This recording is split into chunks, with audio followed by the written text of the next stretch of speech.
All right, welcome to the BS Report. We are taping this on, what day is today? It's February, Tuesday. March. Tuesday, March 4th? March 4th, Tuesday. I don't know when this is running. Me, Steve Nash, and the shaving cut of my neck. As usual, I cut myself in for, you see that? I'm good at that too. I'm really good at that. We're taping this because we're doing a series called The Finish Line.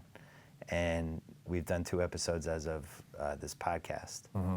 And we're going to use at least some of this for one of the episodes. We don't know what. That's why I don't know when this podcast is running. It might run in like August, heavily edited. No idea what's going on here. So we left off the series on a really good note, episode 2, your 40th birthday.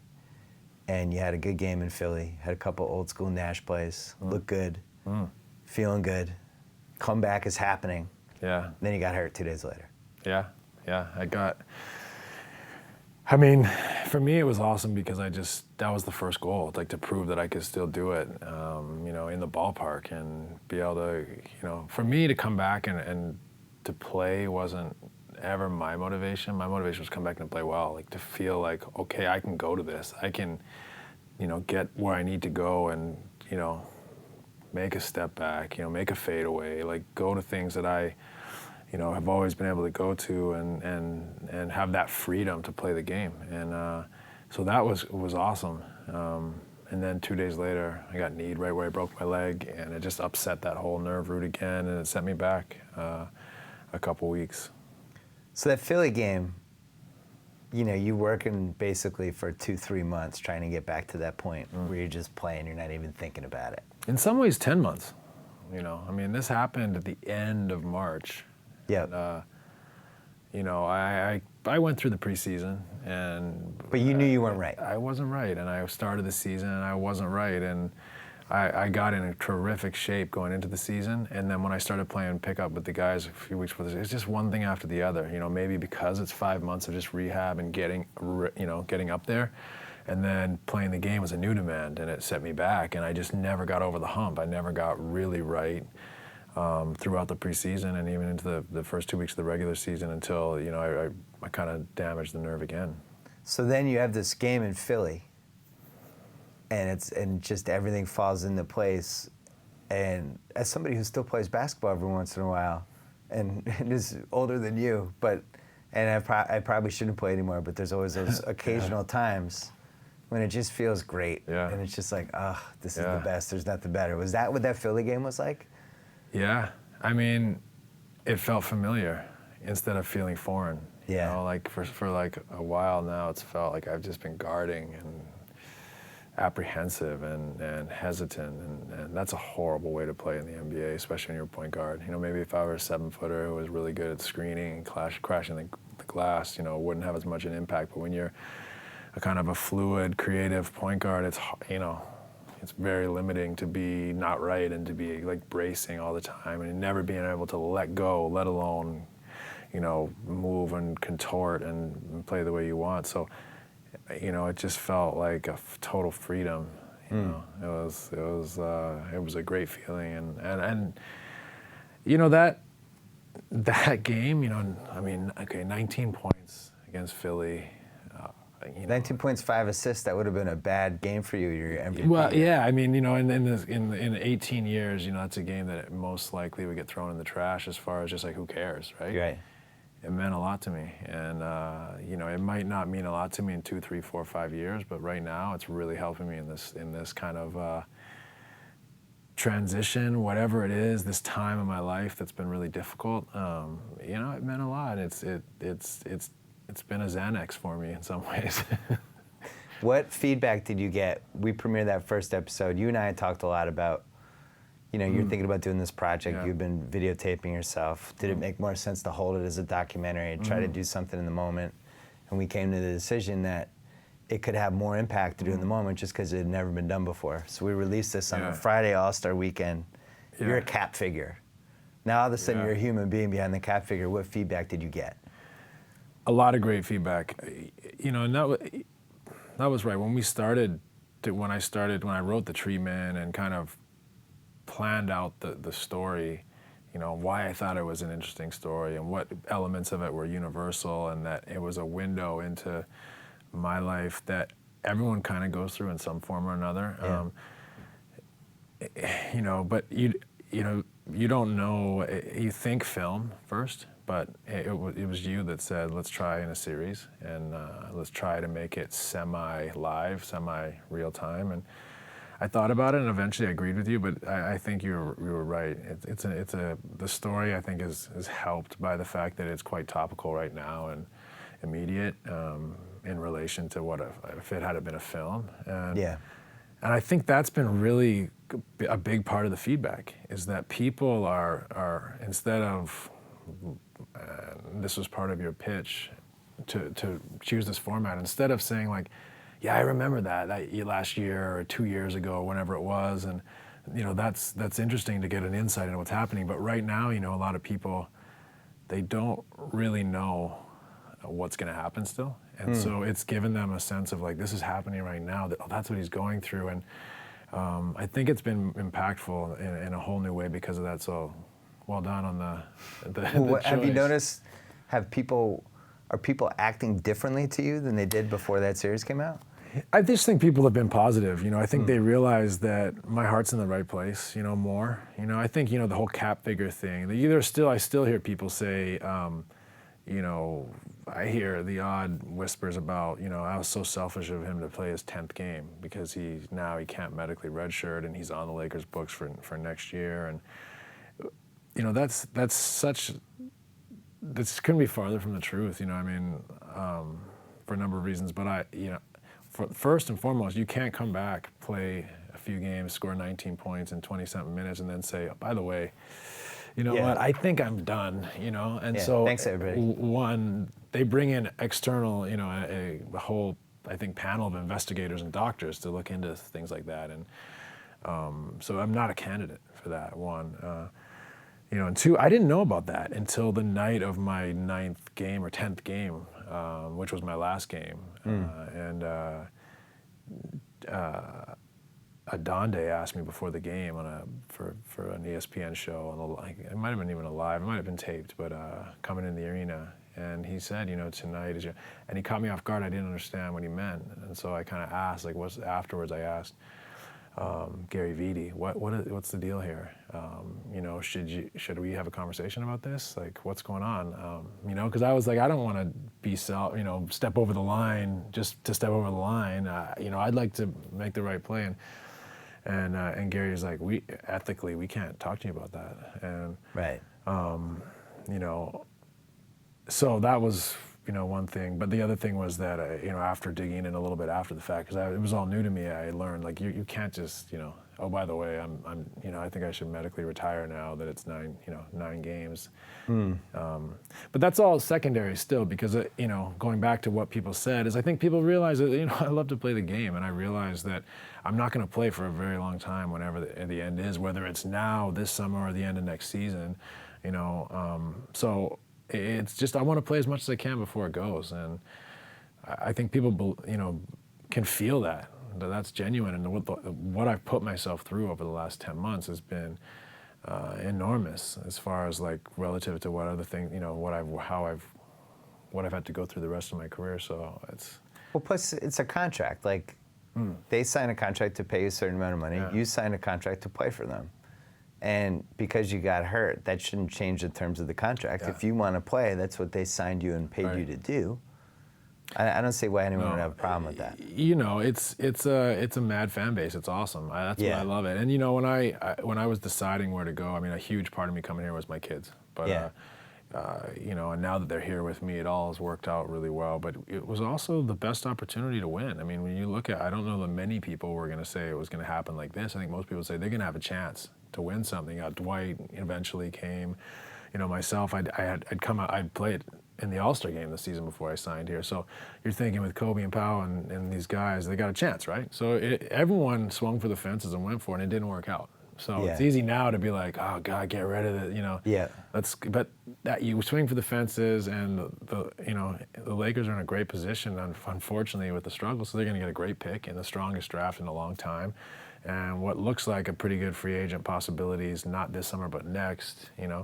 That would be a pretty short down cycle if all things go well from here. So It seems like about a week ago when you and Dwight were on the cover of Sports Illustrated together. I mean, seriously. It seems like that was a week ago. It seems a long, long time ago to me. It does? Yeah, it does. I mean, a lot has happened. A lot has happened, and a lot of, not a lot of good has happened. Not a lot of positive. No. For someone who's had a lot of positive in his career, it's been, ever since then, I broke my leg shortly after that and was fighting to just find, not only a niche on the team, but also my health since then. It was never happy for 1 minute. Like Mike Brown got fired within 6 games. Right. You got hurt a month later. Yeah. Dwight and Kobe never really figured out how to play together. Training camp was miserable. We had these enormous practices because we were trying to learn this really intricate offense, and nobody knew it, I don't think. I have a question about that. I don't mean to interrupt you. If Steve Nash is my point guard, why do I need an intricate offense?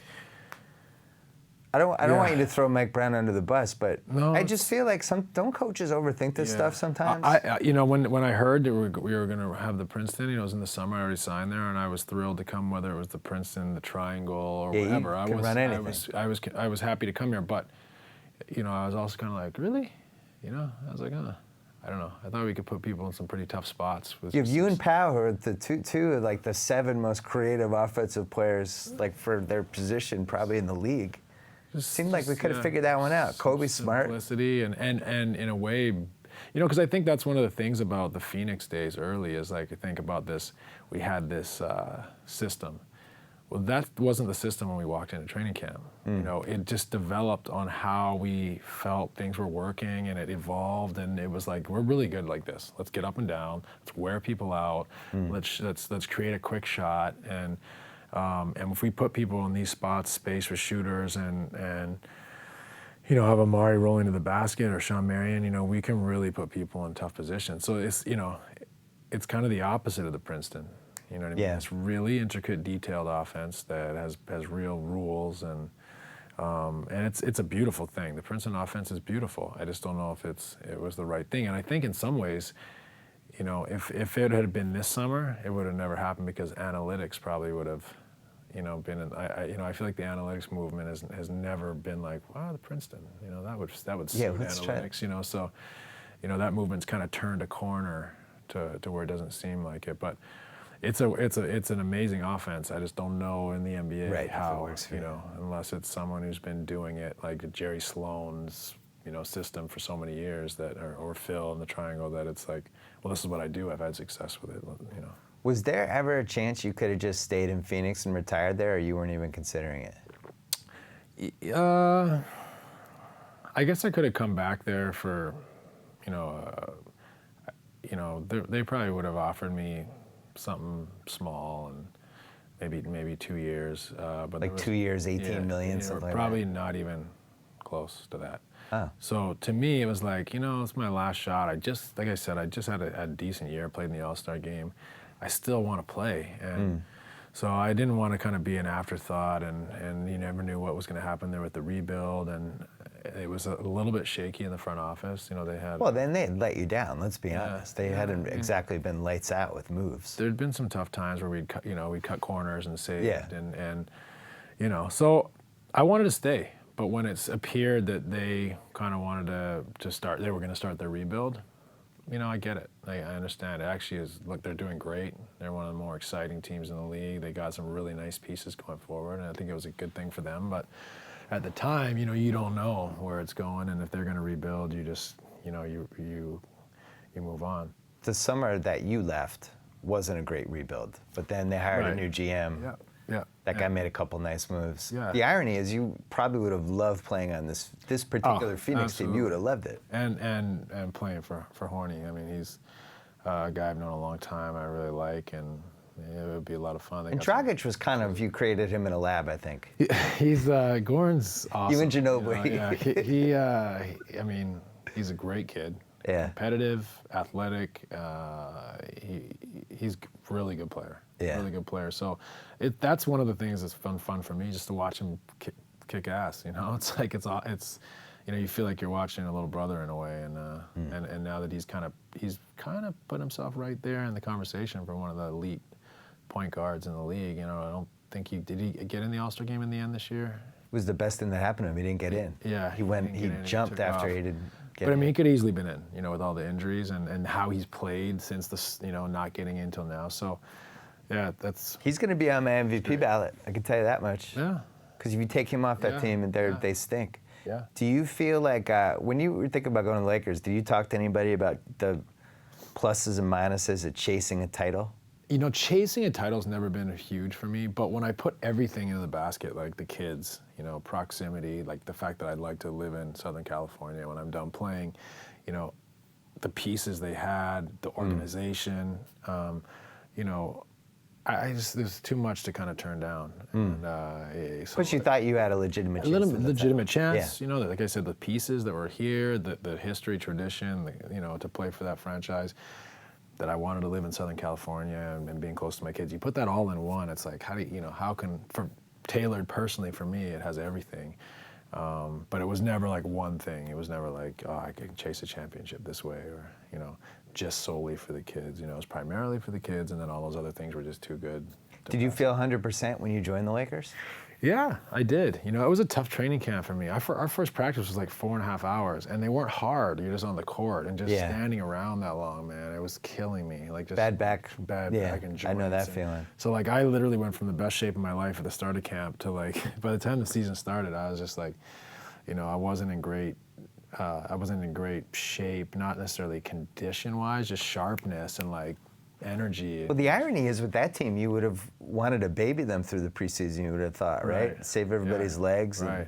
And like I said, it wasn't like the practices were hard. He was out there for so long because he's trying to, you know, he's a defensive coach, so he wants to spend a lot of time on the deep. But then we're trying to learn this offense. And the thing about that offense is that you can't really just go home with the playbook. It's like a dance together, and you have to read and react, and everyone has to play off each other. Yeah. And that wasn't coming real well, and so it was like, you know, we needed time. We needed time on it. So what happened when he left?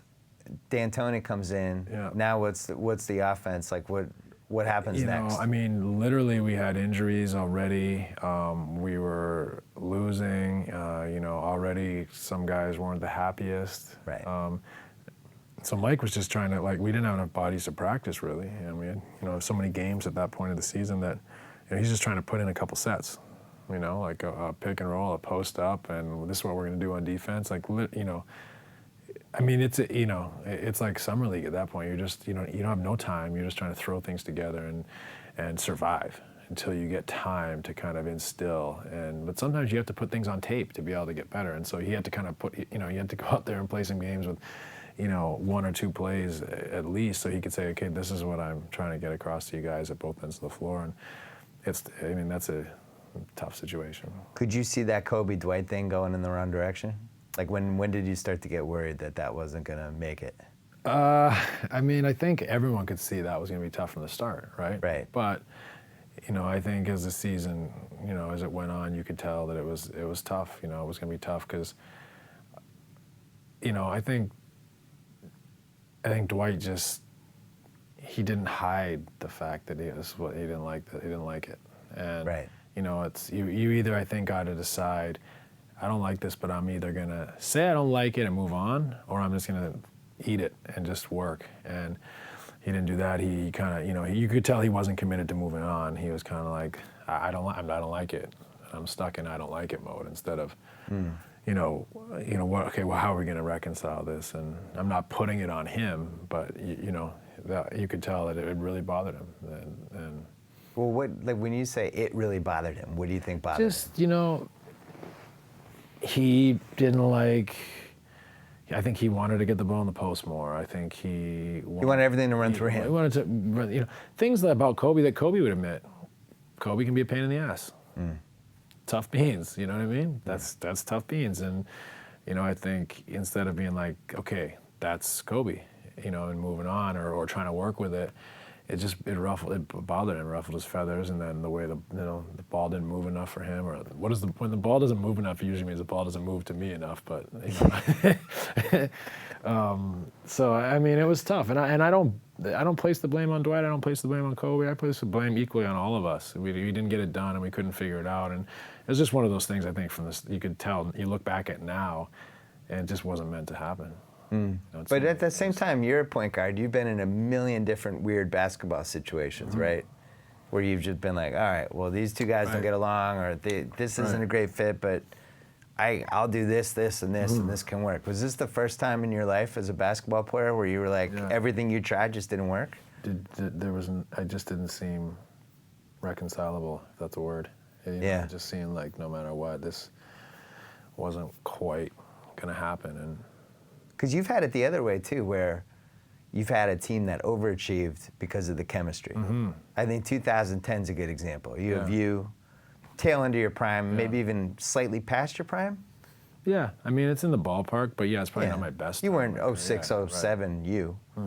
Amari's on the tail end of his prime. Yeah, his health was, but I'll say this though, Amari was the best he ever was as a basketball player at the end of that season. Like, you know, he was, you know, this is a guy who's played at 7 high schools. I don't think he was ever really taught the game at a young age. And he was starting to figure out just some things that he didn't take to early on, just different rotations, you know, going to him on isolations. You know, as great as he was for us, you know, sometimes it was hard to go to him on isolations in the fourth quarter because he had a hard time reading the line of defense behind him. You know, he'd get a charge or he'd turn it over. And at the end of that season, he really got good at that. Like, I don't care about you. I'm going to go by you. What's going on back here? And time. You know, when he goes to that guy's taking his 3 seconds in the lane and he's on his way back out and he goes up his back and dunks it, or, you know, he gets to his spot and scores, or, you know, gets his jump hook, something that you can go to when they take something else away. And so Amari was, I thought, phenomenal and really made improvements at both ends of the floor that year. So. And it carried over to the Knicks. The first couple months with the Knicks, he was out of his mind. Before he got hurt, he was phenomenal in New York, and. That was fun. I mean, it was tough because we wanted him back in Phoenix, but it was. Yeah, the knees. I think they were scared.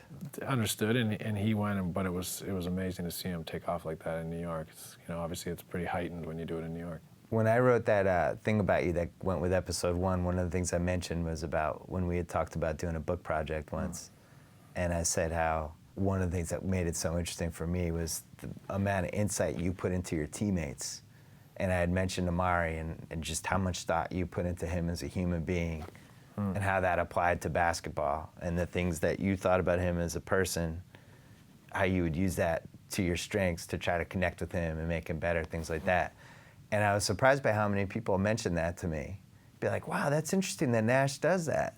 Do you feel like, I mean, it doesn't seem like people give you enough credit over the years for how smart you were just as a thinker with your teammates. Like, there's more to being a point guard than just being like, hey, here's the ball. You know what I mean? Yeah, I don't know. I don't care what people think or say after it's done. I love playing, and I've gotten plenty of accolades. So I've never really looked back and say like, hey, I didn't get enough credit for this or for that. I'm going to rephrase. Is the point guard position more complicated than people give it credit for?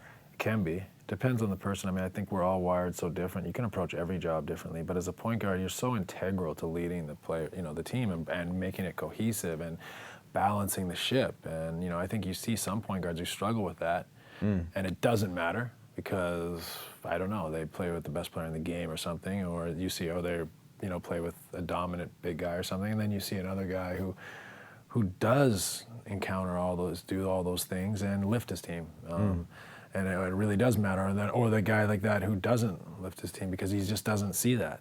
So I think the NBA always comes back to me. It's like a cross section of America. I mean, it's like an office. Yeah. You got overachievers, underachievers. You got, the odd cancerous personality, and you got some guys who are really unselfish. And it's just like an office, I think. And so but Amari to me is like one of the great American success stories. I mean, this guy. You look at his past. I mean. He had a tough road. He had a tough upbringing. He's had a tough adulthood. Both his brothers, one passed away in a car accident, one is incarcerated. I mean, nothing's ever really been that easy for him other than, the gifts he has. And to see him continually, as a human being too, like overcome,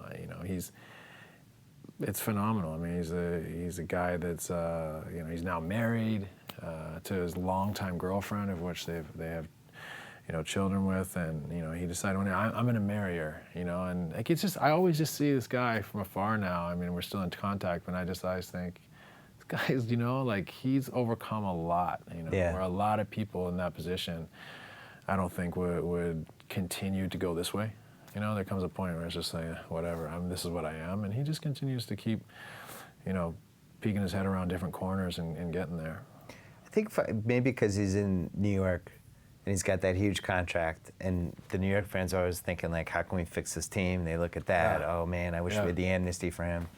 And it seems like, I wrote this a couple weeks ago, it seems like it's kind of been lost how good he was. Yeah. And just like from that run he had basically from 2003 to 2010, and it got cut short. This is a guy that really would have been he would have been one of the 10 best power forwards ever, I feel like. In 2005, San Antonio basically geared their whole offense around letting him get all his numbers to try to stop everyone else, which I guess worked because they won in 5. But he took it to Duncan in that series.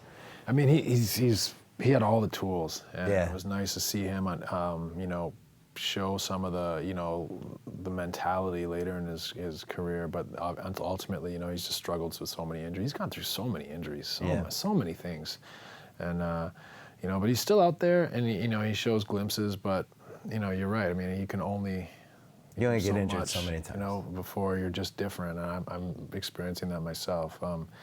But New York's an interesting franchise. You look at all these things that happened to them. I mean, they felt like they had to get someone that summer, so they had to guarantee. Right. And they came after you. Yeah. You thought about that. And a little bit, right? I would have loved to play for the Knicks. But it was just, I thought about being that far away from the kids, and how many times would I see them? Yeah. Like, would Christmas and spring break for them line up with our homestand? Like, who knows? Like, and I couldn't roll the dice on just that anyway. So, but I lived in New York for 10 summers, loved the city, a lot of friends there, would love to play in the Garden for the Knicks, but, this was a better option for me. When we call this documentary The Finish Line, or the series, when you think about this career ends, what some of the random stuff that you'll miss the most? I would guess like playing in New York would be one of the things. Love playing in the Garden. What would be some of the other things? Playing in the big cities, with the big old franchises are always awesome. It's like the Big Six, hockey kind of. Yeah. That's always great. It's tradition. But for me, the things, God, I mean, it's less like quirky, like little anecdotes than my teammates. Like just the banter, just talking shit to each other all the time, and having fun and winning games on the road together. That's the best. And planes and buses and hotels and dinners and late nights and whatever it is. So many stories and great memories that the games all blend into one so much that I almost don't even remember a bucket or a game or a series as much as I just remember, the feeling you get having a blast with your teammates. Well, you still remember Ron Artest getting that garbage rebound. I definitely remember that. I remember a lot of things if they're called to me, but it's not like in my head it's like Ron Artest. He's on like power Robert rankings. Horry, like you know what I mean? I don't see this timeline of things that went wrong or even right. It's just it's more like it blends in. And that's basketball. Like, you were in position basically every year except for 2009 to win the title. And each year something happened that was bad luck. I would even think 2008 when Game 1 against the Spurs, you and I have talked about this, like, so totally you win that game. I think you could have won that series. I bumped heads with Tony. That was 2007. That was 2007. No, 08 was when Duncan made the 3. Yeah. And then another one, somebody Barbosa forgot to guard somebody. They made 2 threes basically to win that game. Mike Finn made one, and but you win that game. I really think you could have won that series. Yeah, we ultimately we weren't good enough. We had a lot of bad breaks though, for sure, and maybe it could have very easily broke our way in 1 or 2 of those years. But we also look at our team, and especially in the playoffs, we didn't have a defensive center, and we had Amari, who's a power forward, playing the 5, and it wasn't really a Boris. Boris playing the 5 even at 6'8", and so we really overachieved in a lot of ways to just be in position, I think, because ultimately it's smoke and mirrors, without that guy down there that's like gonna just up the percentages for you defensively by being down there. And also not having that guy down there, you get you should have a defensive system. And when you don't have that guy down there to anchor the system, you know, you get the yips and you start, let's change it up. And so I think ultimately you're always trying to adjust and adapt because you know you're just not equipped. And so you're trying to outscore the other team. Outscore, but you're also defensively, you might be changing your coverages a lot. When you change your coverages a lot, you're going to struggle because not all 5 guys will be on the same page. So it sounds like you subscribe to my theory that if you can't get stops, you're not winning in June. You stops would be the number one thing. Obviously, it's a balance between how good your team is at both ends of the floor, among other things. But the team that, I mean, how many years of, other than Miami, everyone's kind of had a rim protector for a long time. And even Miami weirdly can protect the rim when they need to. Yeah, you know? Well, they can still get to that gear. Miami is a different animal than we've seen as far as just their speed, their length as far on the perimeter. LeBron and Dwayne Wade's athleticism defensively when they really want it. You know, they're long and athletic. Their rotations and their other guys are smart, and their rotations are quick and sharp and disciplined, and so they are way off the charts in that respect. So they might not have that rim protector all the time, but they're phenomenal in another way at the defensive end of the floor. Coaching, advanced metrics, all stuff that seems to have gotten better the last 5 years, and especially the way people use the stats and stuff.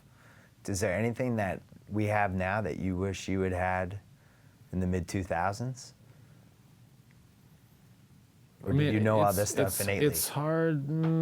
I would never say I knew it all innately. I'm still learning to this day, for sure. I'll continue to learn about the game the rest of my life, depending on how close I am to it. But it's hard to say because everything's relative, right? Like in that time, you have to think, well, I wish I knew this, but then everyone else would have pretty much known it. You know what I mean? So, like it's like everyone pretty much is figuring out to run the same defensive system now, right? Everyone is pushing down on the sides. The bigs, the bigger bigs are dropping on high pick and rolls, giving up the mid-range shot, deterring the opportunity to get to the basket or get you in rotations. Maybe some of the mobile fours will show and recover. But what that's saying is like, okay, we want to control the ball and we want to make sure that we don't give up layups, free throws, and 3-pointers. And that's what metrics is produced. So that's what the schemes are showing. And everyone. That was the Suns though. Those were your Suns teams. It was kind of the recipe, right? Threes, layups, and Amari short and shots. I would shoot wherever because my goal to shoot a lot to score was to make the defense pay for taking away drawing kicks, dunks. So I would always I always worked on my mid-range game to make them pay for those gaps. Like you're going to give me that gap because you don't want me to find someone for a dunk or a three. Well, I'm gonna have to be really efficient in here. But that's what ultimately the numbers that's what they want because it pays off. Most of the time, depending on who the player is, and so everyone's trying to give up the same shots and take away the same shots and play pretty much a similar defense. And it's the metrics and the coaching has just kind of funneled everything into that place. And the coaching, I think, is coming up with the systems, but also to me, it's the details. It's just the little tiny details of the systems because I think people were running these systems 5-10 years ago. They just weren't as detailed. They realized little things were so important. As always in sports, and I think you probably see it a lot more in the NFL. But the details are so key, especially defensively. My friend Chris Conway said those Suns teams go down as being critically acclaimed. That's great. You never won the title, but you were critically acclaimed, which I think is, in its own way, kind of an awesome legacy. It makes me think of was it the Netherlands in '74? Yeah, Johan Cruyff and. Like Brazil, that team never won the cup, but everybody loves it. Yep. There's been a couple soccer teams like that. As a aspiring filmmaker, critically acclaimed is a pretty cool title. I'll take that. Be a good series. Yeah. But you had a couple soccer teams you must have loved like that. Never got over the hump, but still. Well, yeah. I mean, I don't.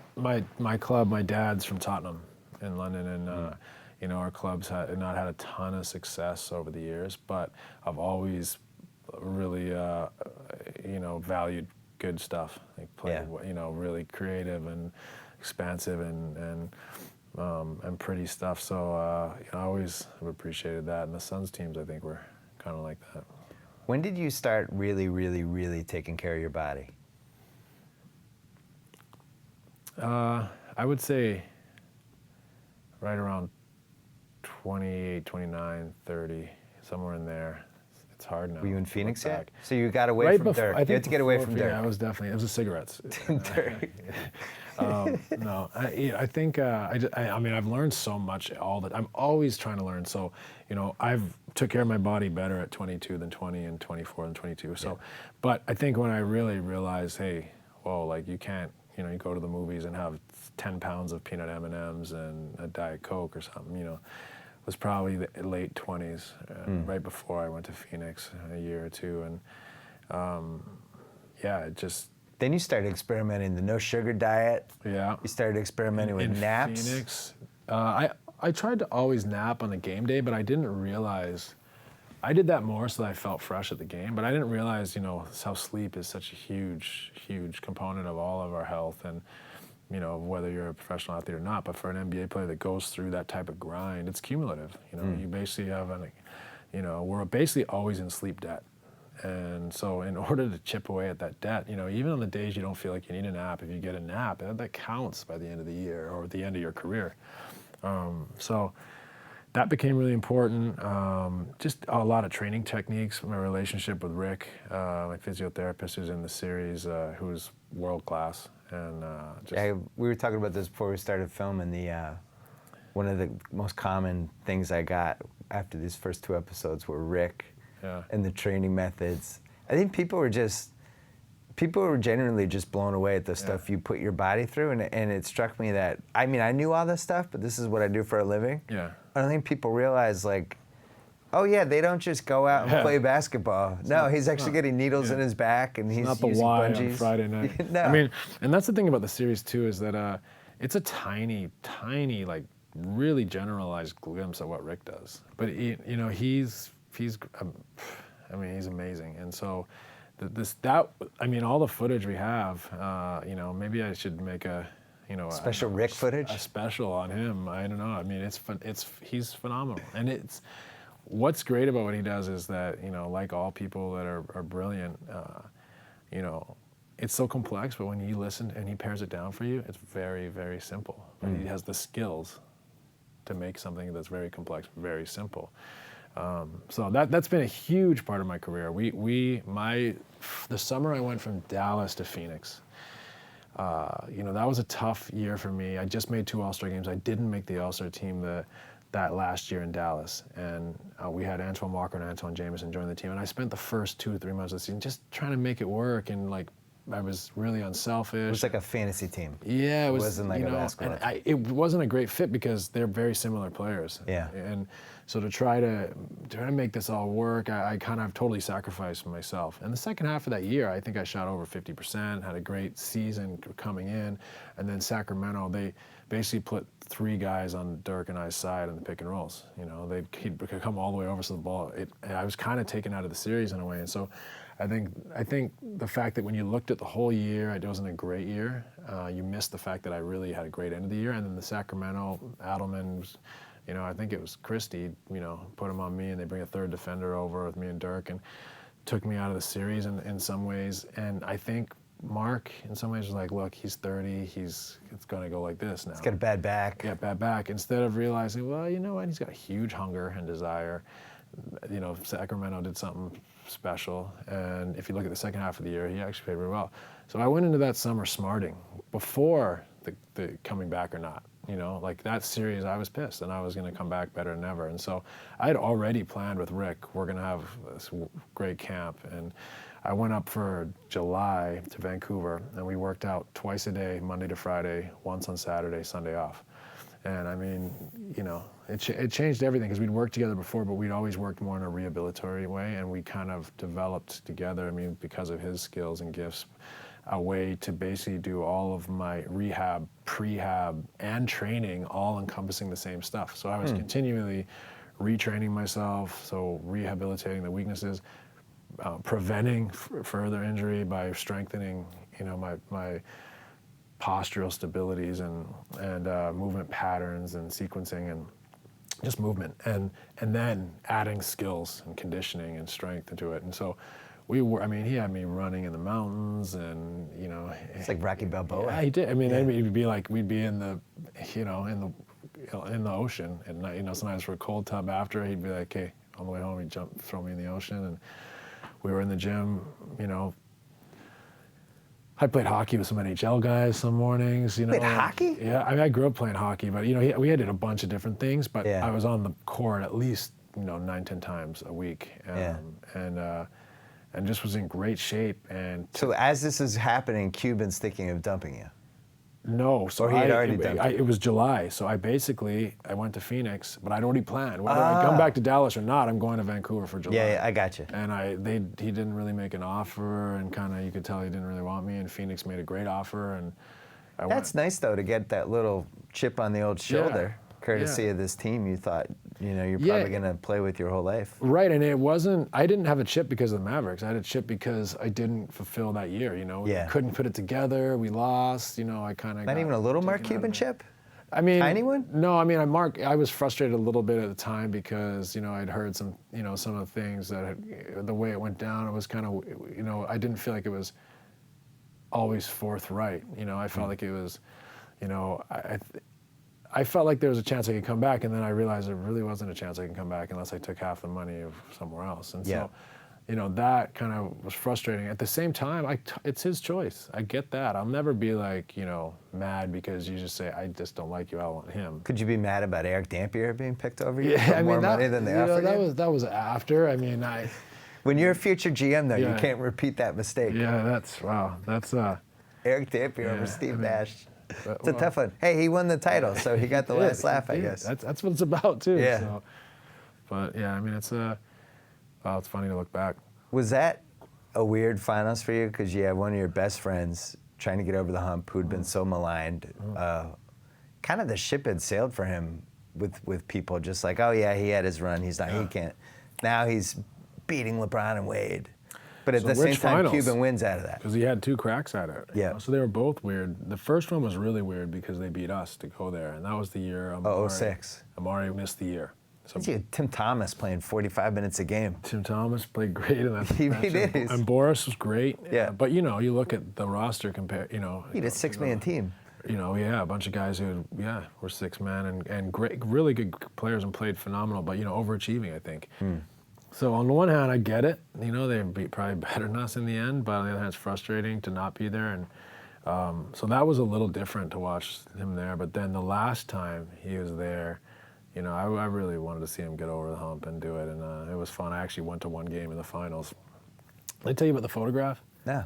I don't know if you know this, the equipment manager for the Mavericks is one of my childhood friends. And, we played hoops together as a kid. And he's been there now for a long time, 12, 13, 14 years. So I went in their locker room maybe the year after the finals, and there's pictures from the finals in the training room. There's this picture of, I think it's Dirk and Jason Kidd chest bumping at the end of the game. And the whole arena's whited out, and they're like at half court. The camera's at the photograph's taken at one baseline, and they're at half court, and then you could see the fans at the other end. And it's a whiteout, except for me in this red and blue and white plaid kind of short sleeve shirt, sculling my beer. Like literally, like there's no going back. It's not a sip, it's going down. And I think they just basically had one game, like a big game. I think Dirk had beat Bosch for a layup and whatever. And anyways, there's one guy in a red shirt, like 6 rows up on the baseline, and Whitley's like my favorite pitcher of the finals. My buddy's equipment manager, and I was like, yeah, it's a nice one. I didn't see it. I was like, yeah, it's a nice one. But, and he's like, letting me sit on it for a second. He's like, check out the guy sculling his beer in the background. I was like, oh, shit. How long do you think Dirk plays? I talked to him about this on a podcast a couple weeks ago, and he basically had the same attitude you had. Like, it's not the ability to go on the court and do it. Yeah. It's all the other stuff that leads to getting on the court. Right. And when that gets boring. Right. Or and how tough good or rough what he or can whatever. do. Yeah. Because that's the other thing. Is like when you're a shell of yourself. By the way, he's on my MVP list this year too. He's playing great. So that team's going to win 50 games. Yeah, and that's what I think's interesting about his situation is that he could be done in 2 years. He might be like, oh, it's too much, but he could still be really good in 2 years and say like, I'm gonna play 2 more. That's kind of what happened to me. Was like, I never thought I'd play till I was 35, 36, then 37, 38, and then I'm signing another deal, Right. at 39 or whatever. Yeah, I think it was 38 maybe. You were 38. Yeah, when I Yeah, signed. your last Suns year, you were still really good offensively. Yeah, 38 and felt good, and that led to this situation. But I would have never thought, 5-10 years ago that I'd be playing then. But Have you had a moment when you're playing? Well, obviously you've had a moment, but can you remember the first time when you were playing somebody and it was almost like out of a sports movie where it's some 22-year-old kid and he probably grew up watching you and you're feeling like crap and you're trying to stay in front of him and you can't and you're like, oh my God, this is like I'm playing Father Time right now. I mean, I probably have. I don't know if it stands out, but I've had both where I would be the young guy Oh, at the start of my career. Say against who? I can't remember, but like. Oh, for Like a example, John Stockton or Mark Price? Tim Hardaway was one of my heroes, like in college and late teens in college, and then he backed me up for a period of time in Dallas, a year. So there's that always that changing of the generations and the cycle, and now you see all these guys. Like, I mean, a bunch of these guys. I used to do the Nike point guards camp. They went to the camp. They were either in high school or college, and. Now they're the top guys in the league. And So there wasn't anybody the last couple of years you're like, oh my God, I need to get out soon. Yeah, well, I mean, there's moments for sure. There's nights when you're like, oh my God. Russell Westbrook must be like just frightening. It's like, I don't know, what's it like? It's like playing against Usain Bolt. Right. Just like a rocket and, crazy, wiry, strong, and athletic, but a lot of the guys. I mean, the nights, especially when you don't feel good, when you're older, it's smoke and mirrors, it's experience, it's trying to, limit the damage and make it up somewhere else, and that sometimes can be like, oh God, I'm just hanging on here, maybe they don't quite know. Right. But you're like, oh God, if they knew right now. Then you know how much my body hurts right now? What state I'm in tonight. Like, yeah. This could be ugly. So there's, you get to that point where you have to rely on other things and you have to be an actor in a way, Did you talk to Kobe about that at all? Because you were in relatively similar stages of your career. He was healthier than you were last year, but his body also broke down in a week to go. Yeah, I mean, we're both in a similar situation now, Yes, that is for sure. So we, there's not a lot said between us about it, but we both have the knowing understanding that we're going through the same thing, and in some ways, and hopefully he can overcome his and find a relatively, nice place physically to finish out his career and. Not be in this position. I'm in this cloudy kind of state, right? Like where it's like, you see a glimpse and then it's like, but is it sustainable? It's like, the radio signals, like, I don't know when it's going to come back. And, hopefully he can put the brake behind him and recover fully from the Achilles and find some sort of a level that is, or of knowing, That's the hardest thing for me is like, I don't know, trying to find it and keep it. What, playing with Kobe, or just getting to know him, being on his team, excuse me. What was the biggest thing you were surprised by about him, just as a teammate? I think the hardest thing is to say what I'm surprised by, because you kind of know everything in a way. I mean, I think the most startling thing about him is his intensity, and you know that. Yeah. But that's still, I think, you didn't feel that energy. He's intense, and just always. Yeah, a lot of the time, and a lot of the time, and even when he's joking, he's intense in a way, and he's. And I think he thrives off that. That fuels him. So, that's, and you see that, I guess. It's not a surprise. It shouldn't be a surprise to say that to anybody, right? But it's still, that energy is, it's a real energy. That's not that common, guys you play with. Could you see that, so obviously some teammates couldn't handle it? I mean, I'm not talking about last year, just over the years, like that kind of intensity. I'm sure it kind of weeds people out. It can wear on guys, especially guys that aren't like-minded. For me, that intensity wouldn't bother me because I'm so driven. I'm not as intense in that kind of like rev yourself up to a level. You know what I mean? But I'm still extremely driven and competitive, and so I would relate to that in some ways. And there's an acceptance there automatically because you're like, that's fantastic, he's all in. Whereas I think some guys are they're just like, I'm not all in, deep down inside. Yeah. So to see, the main guy, just every day, just bearing you down, beating you down with that will. I'm sure a lot of guys just, they wilt or turn for cover, for lack of a better term. He's definitely somebody that seems like he puts a lot of thought into leadership. I think he puts a lot of thought into everything. He's a smart guy. He's a thoughtful guy. He's been around a long time. I think he thinks it all through. Was that the first time as a basketball player that? Maybe that's the one thing I didn't realize is he how thinks much it thought he all puts through in and everything. I mean, he's. Was that the first time as a basketball player that you didn't have the ball in your hands for long chunks of time? Yeah. What was that like?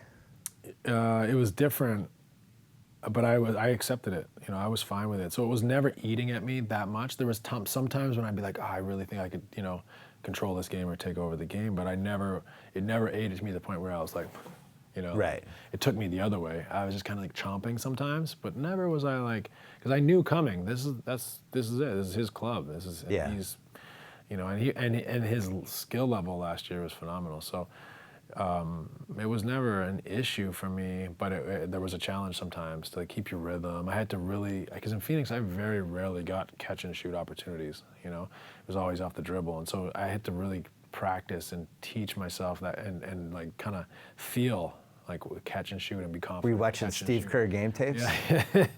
Get ready, fire. Yeah, there you go. I just in practice I had to really like say, because I think in my career you always get someone rebound and you shoot, but to actually to catch it, feel like you're in a game, go up and shoot it, so you build that familiarity. Something I really had to work at, and it came through for me, but it was a transition. Is it safe to say if you had played with a 30-year-old version of Kobe, you guys would have been doing this a lot more, running up and down? I mean, I think so, and hopefully getting back a lot more. That's what killed us last year, and Meta too, Powell. You guys were so slow. Just getting not a good fit for you. Back on defense, and for all, they would have probably rather had a speedy young point guard too. So it never really, and Dwight, went through a serious back procedure.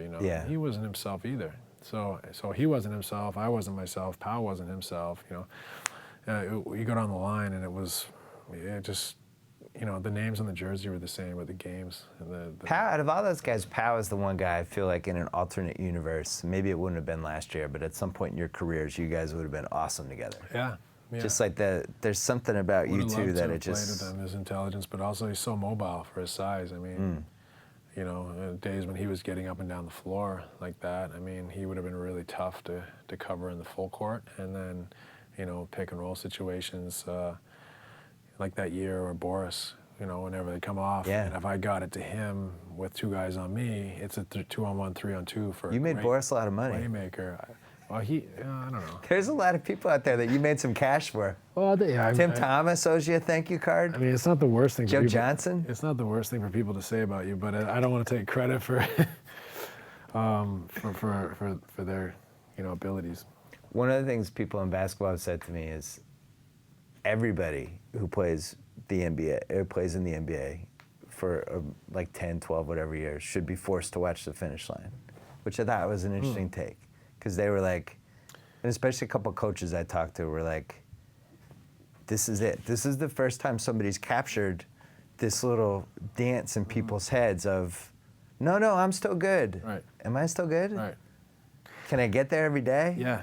That was the treatment that I wrote, that I shared with you early on, is that I that's why I like the story. I unfortunately it's about me, because I don't want to be on camera just for the sake of being on camera while I'm here doing a podcast and everything. But I wanted, as a aspiring filmmaker, a storyteller, I wanted to. This is a moment in time where it's like really honest. Like, okay, what do we have here? I'm halfway psychotic because I don't know what's going on with my life. Like, am I still a basketball player or not? Am I on the team? Am I not? Am I healthy? Am I not? Am I any good? Am I the player I once was? And then you're having to like continually adapt and see new perspectives of yourself in real time. Like that's changing right now. And for this moment, it wasn't like that for the last 10 years, and it probably won't be that when I'm done playing for 10 years, But for this like 18 months, it's like almost every day I see a little shade of something different from myself. Like, I can't, just this totally shifting perspective on my life. And then how you react to that psychologically and emotionally. Like, this is what I did. This is what I've built my life around. You know, this is my purpose every day. This is my self-esteem. How many years? Like 25? Yeah, I mean, I've been playing since I was 13, and I played other sports that really led me into this. So my whole life has been with a real pursuit to be an athlete, and you know, since I was 13 to 40, I've been playing this game, and for that to be like about to be just chopped and done, you know, like it's not going to be like, okay, you're going to go back down to the NCAA level, then to high school. You're not going to ease your way back out of it. Like Benjamin Button. Yeah, it's done. And so I think it's a universal story that we don't talk about a lot, you know. It's kind of like this elephant in the room, and when it comes to that person that's like thinks they still got it and don't, we never really say the truth until it's done and he's gone, and we move on to the next, the young guy that's taking his spot, you know. It's kind of like, I just thought it was, it felt like it felt like it was something that everyone could share in, you know. Well, the other thing I think that was enlightening to people as this keeps going is just, I think people just think, oh yeah, that guy's washed up. He's just cashing the checks. Like, they don't realize that a lot of these people, A, they don't want to be washed up yet, and B, are working really hard behind the scenes to prevent the washed up process from setting in. Because we just see you on the court. We see you in warm-ups on the layup line, maybe a couple practices if there's a camera there, but they don't see the training sessions. And you think like, oh yeah, somebody lifted, but you don't actually see them in the weight room for 2.5 hours. You know. I mean, it's not. I don't know if anyone's lifting for 2.5 hours, but like, there's a lot of work that goes into a lot. You don't think Dwight does? No, I don't. But lifting candy. What's that? Candy. Candy. Dwight Howard. He's lifting candy bars. He's the candy. He's a candy addict. He likes his candy. Is Dwight a chapter in the book that you might ever write? No. No? Nah. Couple throwaway pages? Yeah. I mean, I don't know that I would ever write a book, but in like just shooting the shit, it's not. You know, it wasn't that interesting a time. You know, it was kind of disappointing and kind of, I'm not throwing this all on Dwight. It was kind of thud. You know what I mean? It wasn't like this exhilarating, crazy, disaster. It was not so fast. It was like 6 months and it's over.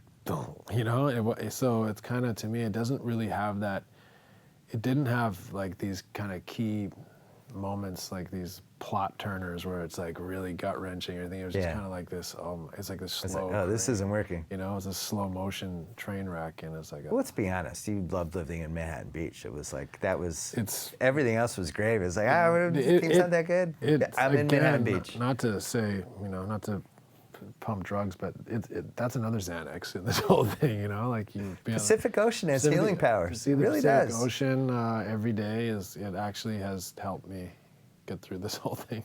If you were in a cold weather city in December, January, February, as all that stuff was happening. Right. Yeah. I mean, and I'm serious. Like, I've basically worked out twice a day for 10 months, 11 months now. Yeah. You know, like, if it was dark at 4 o'clock and cold, and I mean, I've been, I think that has played a role. It sounds like you're thinking a little bit about what happens next, whether, whether you don't know. They might use the stretch provision on you. They might carry you as an expiring contract next year. You still want to play. I still want to play.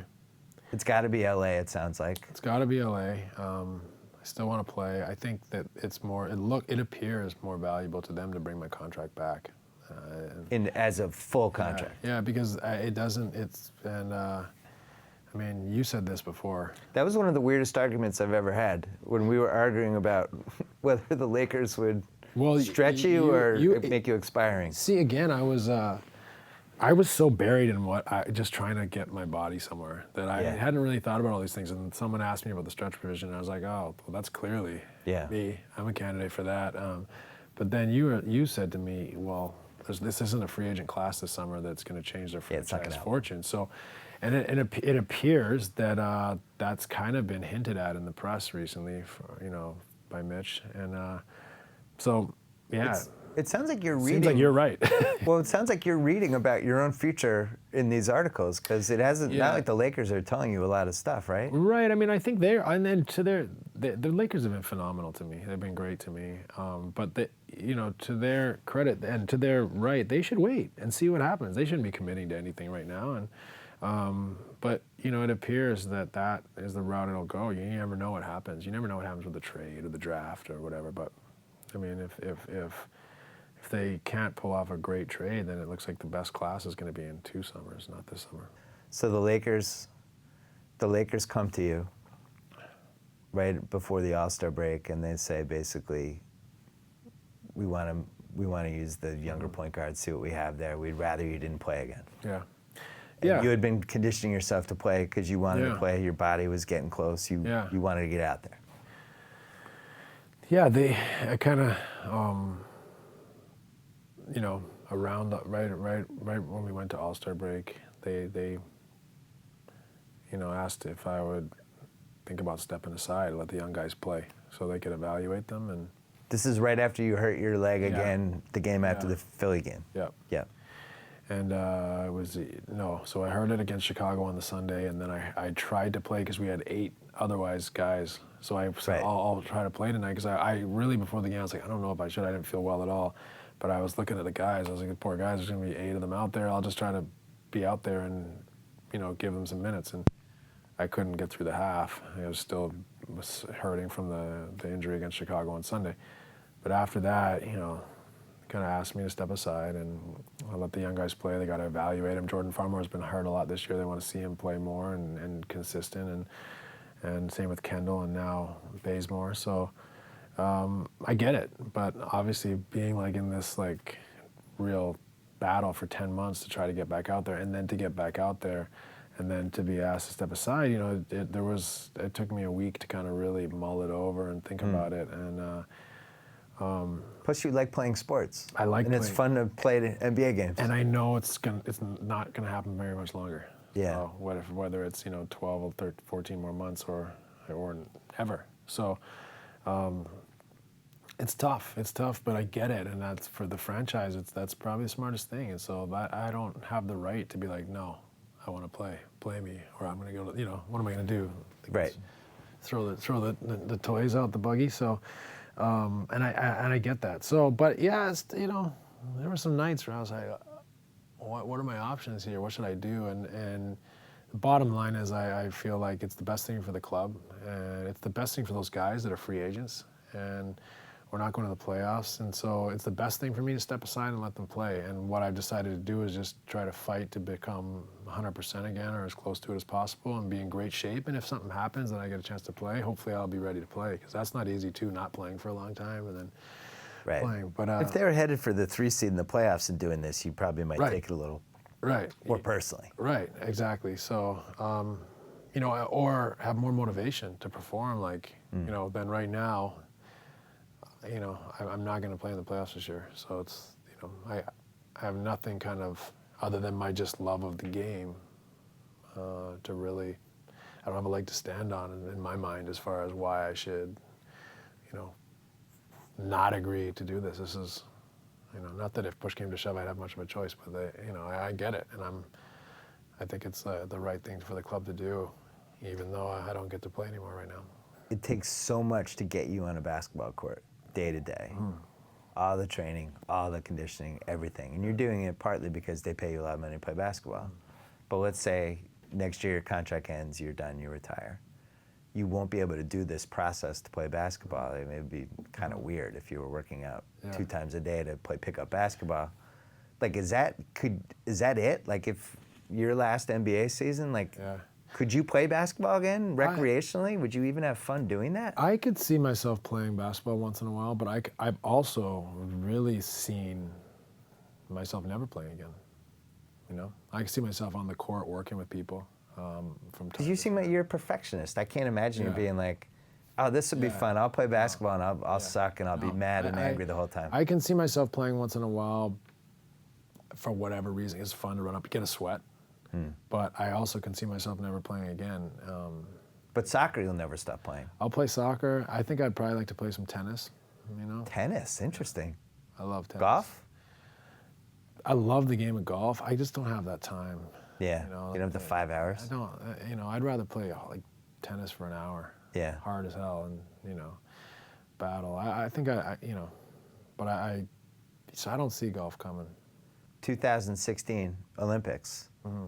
The GM of the Canadian national team is one Steve Nash.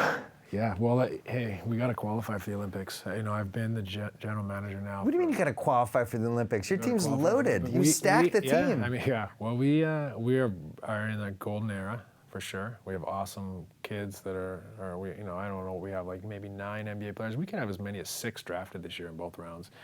You know, depending. So you on have what Anthony happens. Bennett already. You're gonna Anthony have Bennett, Wiggins, Tristan Thompson, Thompson. Andrew Nicholson, Sacre, Olynyk, Corey Joseph, The Syracuse point guard. Tyler Ennis, Andrew Wiggins. That's a real team. Yeah, no, for sure. You even have 2 big guys that, like Olynyk and Sacre, could actually like do some stuff in the Olympics. Yeah, and we're thrilled. That's a nice We're- team. We're thrilled, but you know, these kids have all grown up playing here. They've never played in a club in Europe and come up through the ranks, and they've never played international basketball. So the game is so different. Like in the NBA, it's 1 or 2 passes generally, and we're going to try to create an advantage and score. Get the ball is going to go up. Shot clock. I mean, the shot clock's not a factor anymore, but just the way the game is played, the rules. In that game, you know, the teams that pass it 3 or 4 or 5 times, you know, really. And so to try to teach these guys, and it's not even teach, it's to get them experience, trial and error.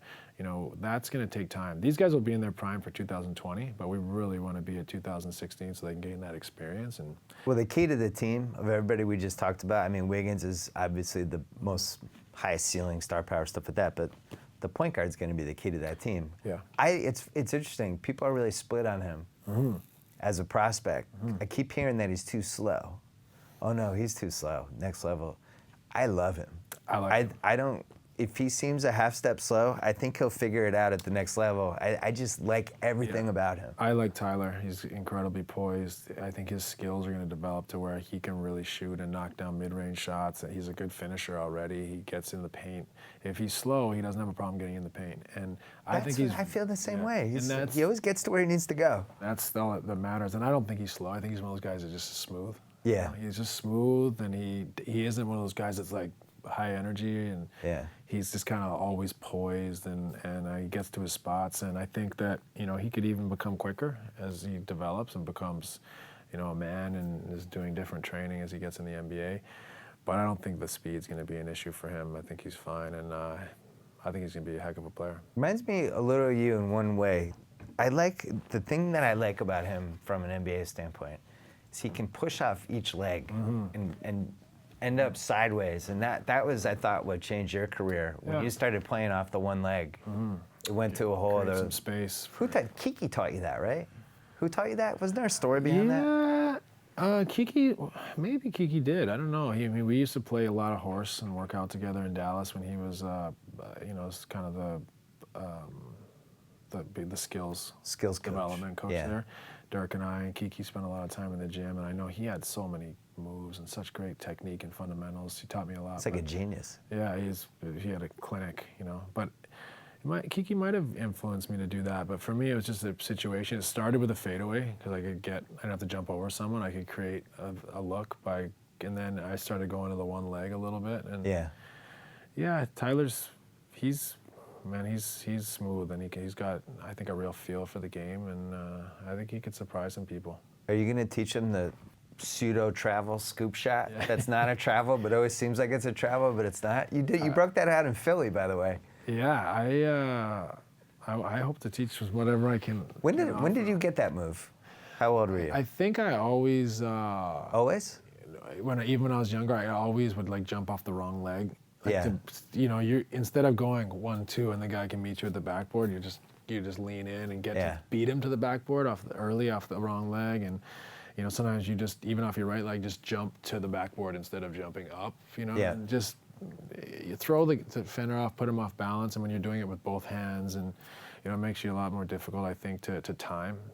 So for me, it was I wasn't dunking the ball. It was a way for me to finish in there, and take advantage of the real estate I acquired instead of just getting in there and having no options, kicking it out to a guarded guy. Which I think at times in my career early, I was like, oh, I gotta figure out. I'm getting here. I gotta figure out a way to make them pay for being in here, and all those different angles and shots off both legs and both hands were key for me. James Harden is the bastard cousin of that move when he starts at the foul line but takes those two massive steps in different directions, and he's low, and then all of a sudden he's near the rim. He does the Euro, and he really puts the ball down, and he puts the defender in a tough position because you don't know what to do with him. You're going to foul him if you get anywhere near him, and if you don't, he's just going to lay the ball in the basket. So he's amazing at that. Top 3 players right now you would have had a lot of fun playing with? Good question. I mean, all at different stages of their careers. You would have loved LeBron. It would be amazing to play with LeBron. I mean, he's pretty awesome basketball player. He seems like he's a phenomenal teammate, and he has a great feel for the game. He makes the right plays at both ends. Yeah. How many times have you seen him kind of take a night off at either end? Well, now he's mad that Durant got a little too much MVP buzz. Yeah, he's coming back for that. I said that on TV 3 weeks ago. I was like, LeBron doesn't like this. There's a little too much Durant talk, and LeBron just kind of started doing this. Yeah, I mean, 61 Kevin would be amazing to play with. But, I still think of the old school guys, KG, Tim Duncan.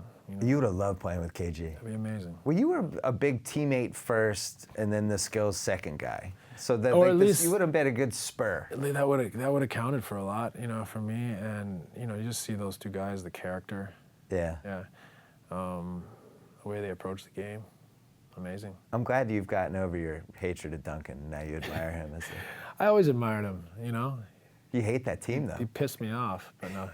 You got your revenge in 2010. Yeah. I mean, small revenge, but a revenge. It would have been. It's a lot better than not ever getting a win against them. I played them a lot. I played them in Phoenix, Dallas, and with the Suns in the playoffs. I also played them 9 times in the playoffs. Mean, angry fans that just support the hell out of their team. Yeah, they got a great. They do not like the road teams. And it's Timmy's an anchor, but Pop's an anchor, and not that Tony and Manu aren't off the charts as well, but those two kind of it's not the same without their, the imprint that they have on it. When did you realize that your generation was now the old guys? What year was it? Yeah, you're like, me, Dirk, Tony, Kobe. Yeah, we're all the old guys. Like yesterday, like the denial phase. But it's been like the last. I think when I signed with the Lakers, I still, even at 38 or whatever, I never was really ready to say that yet. We're still doing the same thing. We're still doing the same thing we always did. Right. But literally on fumes. And so, now it's so clear and evident. But Well, I said Dirk is. When we were doing the pod, I was like, I researched him. I can't remember how many years he played. I was like, he's in his 16th season. 16 seasons. He can't. Well. And what are you, 17, 18? You're 18, right? 18. He came in at 20 or 19. He's 19, 35. Right? He's played 16 seasons. Yeah, he was 19. When I was a kid, Havlicek played 16 seasons, and it was people were just astounded by how many years that was. He played in the NBA for 16 years. And now it's Marion's in his 15th year. Yeah. There's a bunch of guys. Ray Allen. Your draft had Ray Allen, Kobe. Secretly one of the great drafts of all time. Derek Fisher.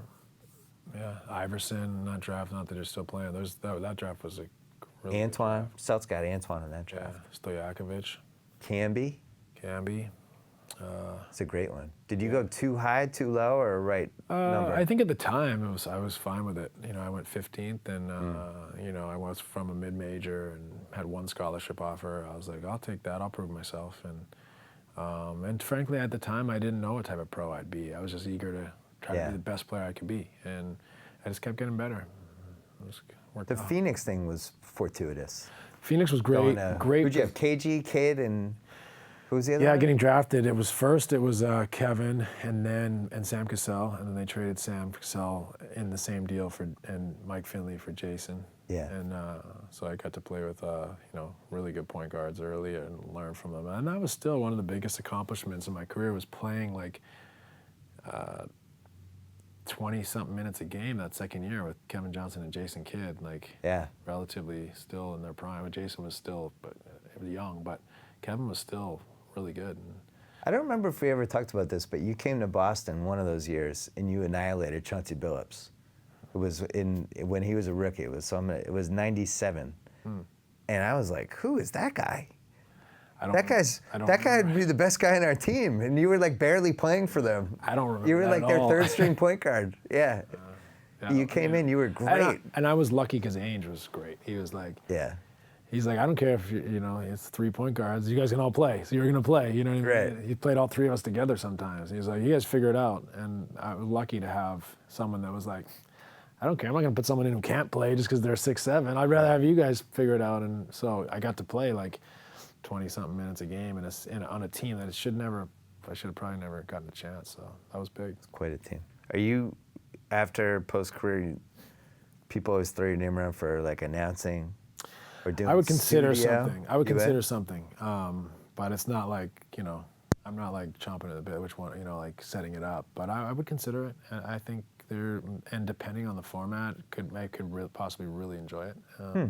But it's not like my career goals, but if there was an opportunity. You want to be a GM, don't you? I can tell. I would consider being a GM. I don't necessarily want to coach.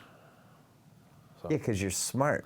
Yeah, like it doesn't appeal to me. I mean, the competitiveness, I being close to the game, but especially in today's NBA, like a coach does not sleep. Like the media, the media every day is crazy. You have to talk so much. You have to do, when you're not talking and availability, you probably got to do radio and all sorts of stuff. And then, you got whatever, who knows what season ticket holders and sponsors. And then, nowadays you have to watch so much film and your schemes have to be so good and tight, and you're continually, analyzing where you are on the tight scale of your schemes. And well, think about it. And also you have to go against dudes like Spoelstra and Vogel, who are just spent the whole night preparing to beat you. You have that hanging over your head too. You don't want to get embarrassed. Yeah, and they got pretty decent players. Yeah. So I mean, it's coaching hasn't. I would like to work with people, not as like my primary gig, like players. Whether I don't know, it's like talented high school kids, the Canadian kids, or NBA players. I'm not sure yet, but I would like to pass on some things and help people reach their goals. But but I do really want to, be a filmmaker, producer, and storyteller of sorts. Well, you're on your way with this. Yeah, we're getting there. Thanks for the opportunity. Twice you give me an opportunity, so I appreciate it. But you didn't really have to talk me into it. It's always fun to do business with Steve Nash. Thanks. One of the most interesting people I've met in the sports world. Thank you. You got to get. I guess your biggest challenge, other than figuring out the rest of your NBA career, is really the Canadian 2016. T-shirt, warm-up, jersey type of situation. Because I think you can get America on the bandwagon, kind of under the radar. Like America's second favorite team. Yeah. Like Brazil in soccer. Yeah. If we can really nail that design, we might need something with the leaf. Yeah, maybe if we had a little blue, the Americans will come on board. Something. I don't know. And you got to get Bennett going. I think you need to talk to Bennett. I bought Bennett stock like 2 weeks ago. I bought imaginary stock. So the thing people forget about Anthony is that this is all new to him. Like he's 19, or now he's 20. He just turned 20. He's 19, but it's not. He didn't, grow up at Mater Dei or DeMatha or something. The game is all, I think, really new to him too. Like, he lost a bunch of weight this season, which is really good because he had a shoulder. He missed summer league. The asthma, the sleep apnea. He's behind, but he's not because he's 19, and so he's got a real nice package. Well, also, like if you're in that situation when you're a young guy and you go to an NBA team and you fall behind and you're not playing, that's it. It's not like it's like, hey, we'll catch it tomorrow in the 3-hour practice. Yeah. Like that practice doesn't happen. Exactly. You didn't get to play. And he, missing the summer and then going to that. So he couldn't go like, well, I killed in summer league. I have some confidence in the stores there. He's like, I'm just learning the rules, the systems. I don't know what it's like. The rhythm of the game is different than college. What position am I? And then he doesn't play. And then he misses his first 100 shots or something. And it's like, then he's all of a sudden the internet biggest bust ever. And it's all falling down on him. And it's like, the whole time I was just like, in 6 months, let alone 18 months, that'll all be a joke. Also, they were playing him at small forward, which is stupid. He's a power forward. He can play small forward on the right matchup, the right amount of minutes, but he's a power forward. Ultimately, his bread is going to be buttered at the 4. And I told Anthony that before he went to UNLV. I was like, there's nothing wrong with being a 6'7" 4. Like, you will be a nightmare matchup for people. You're so quick, long arms, you're explosive, you can shoot. I mean, what's a 4 going to do with that? And there's 4 teams in the league that it's going to be a problem. But there's 26 teams in the league. We're going to be fine. Right. And you know what? Those nights, you front and you hustle you and cheat. you do things and you make them prove it. And and they got to guard you. And so, I've always been, play to your strength. Like, I mean, you see a lot of guys when they move up from the 3 to the 4, the 4 to the 5, they're unguardable. And so I think he's got a chance. That could not have been a worse situation for him as a rookie. Yeah, even the team, there's too many guys. They're trying to play too many guys at the same time. They've had a tough go, like personalities. Yes. And the whole thing. Bynum thing comes in. The 2 guards aren't getting along. And it was a new coach and everything's going on at once. And so he's already turned a corner, I think, and that we think people see, oh, wait a minute, this guy can like do some things. And then, as he continues to work, sky's the limit. Sounds like there's a TV series in this somehow. Hey. Maybe we'll talk, Steve Nash. Yeah, let's do this. I mean, we leading up to Rio. All right, the finish line. Check it out, Grantland.com.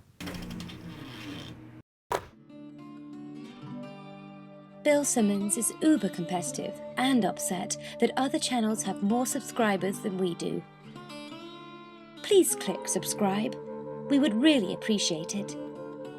Like, for real.